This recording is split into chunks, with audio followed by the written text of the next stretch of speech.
How to log out of Amino app on iPhone.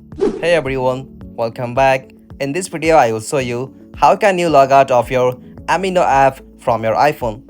So let's get started. First, open the Amino app with your account.